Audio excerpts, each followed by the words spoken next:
یا مریم مقدس، یہ کام خطرناک ہے، اپنے حال پر رحم کرو۔ بی بی، اگر آپ گرفتار ہو گئی تو آپ کے ٹکڑے ٹکڑے کر دیے جائیں گے، خدا را یہ کام نہ کرو۔ تم بیکار باتیں مت کرو، میری مدد کرو۔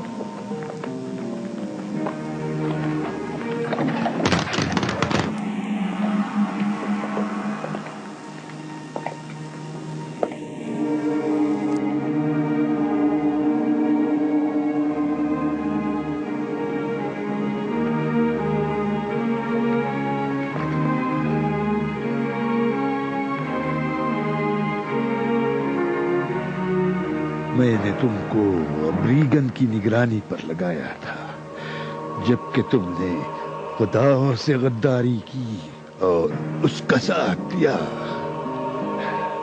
اگر تمہاری مدد نہ ہوتی تو اس کی عبادت گاہوں تک رسائی نہ ہوتی۔ اب تمہاری سزا موت ہے۔ اس کی کوئی خطا نہیں، اس نے میری اطاعت کی ہے، اسے رہا کر دو۔ یہی اس کی سزا ہے کہ اس نے میرے حکم کے مخالفت میں تمہاری اطاعت کی ہے۔ مار دو اسے۔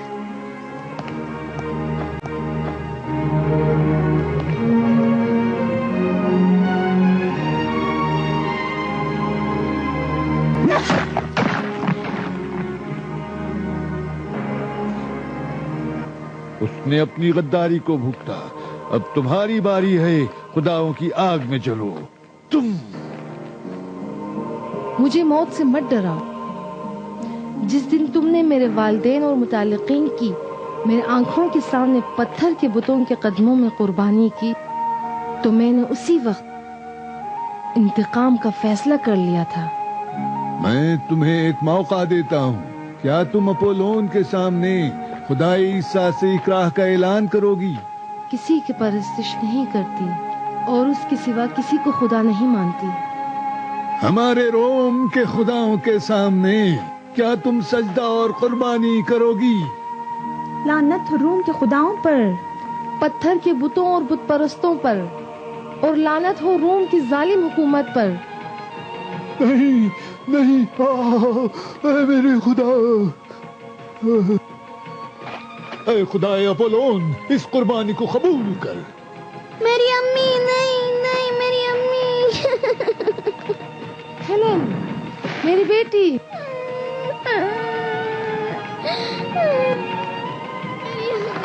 اے طاقتور اپولون، یہ ہے خداؤں سے غداری کرنے کی سزا۔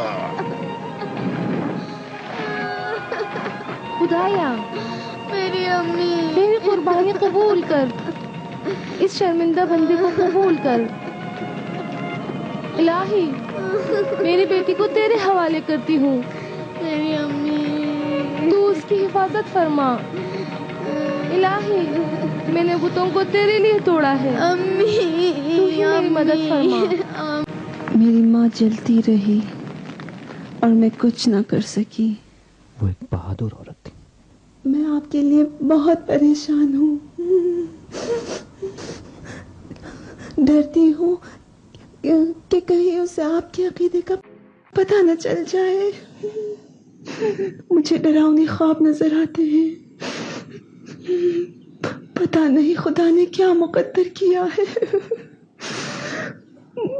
مجھے ڈر لگتا ہے،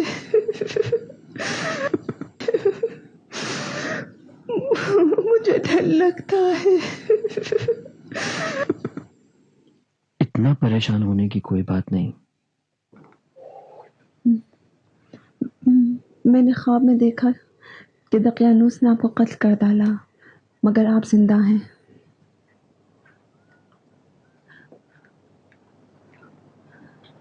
وہ ہمیں لگاتار دھمکیاں دے رہا تھا اور وہ ہمارے درمیان کھڑا تھا۔ ہم ایک دوسرے تک نہیں پہنچ پا رہے تھے، ہم ایک دوسرے سے بہت دور تھے۔